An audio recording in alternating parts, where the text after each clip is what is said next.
Bones is really, at its heart, about a group of people who form a very tight community, almost a family, definitely a tribe. And when we flash back to the first time Booth and Brennan worked together, that family does not yet exist.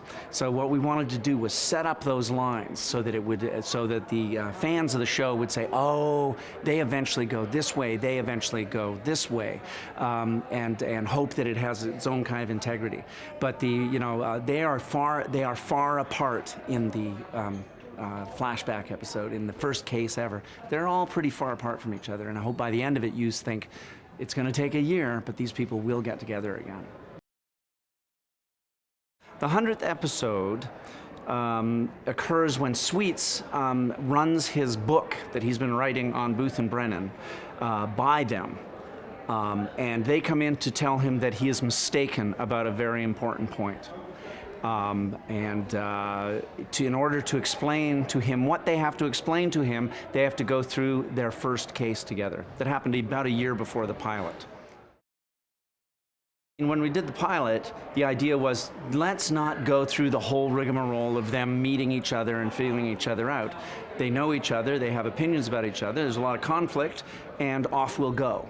And there's a reference, a very fast reference in the pilot to a previous case that we had to go back and see what I'd written in there and what made the, not only what I'd written, but what made the final cut on the pilot and what we knew. And we knew a few things. We knew that she thought he was arrogant, that he didn't much like her but admired her work. We knew that Zach, her assistant, did not like Booth at all. And then it had our people at in the Bones office go through all the scripts about the past for everybody to try and figure out what would make sense, who could meet who, when. And that was just going to be a lot of fun for a 100th episode. Because, after 5 seasons, our audience knows these characters.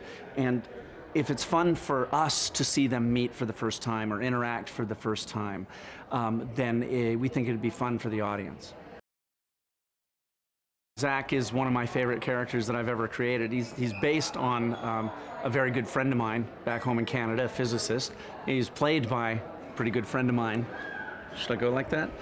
He's played by a pretty good friend of mine, Eric Milligan. I love the character, and it was really fun to have him come back and interact with the original version of Brennan. The two, Zach and Brennan, interacting a year before the pilot it's like watching robots converse. It's fun.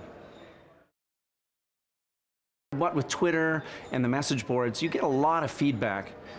A lot of feedback from the audience, and I think if we tried to do a flashback episode and didn't bring Zach in, I don't want to get yelled at that much. I've always said that Hodgins and Angela belong together, and I've always said Hodgins and Angela will be together. It's just that they're going to have to go through some times to get there, and we're going to watch them go through it.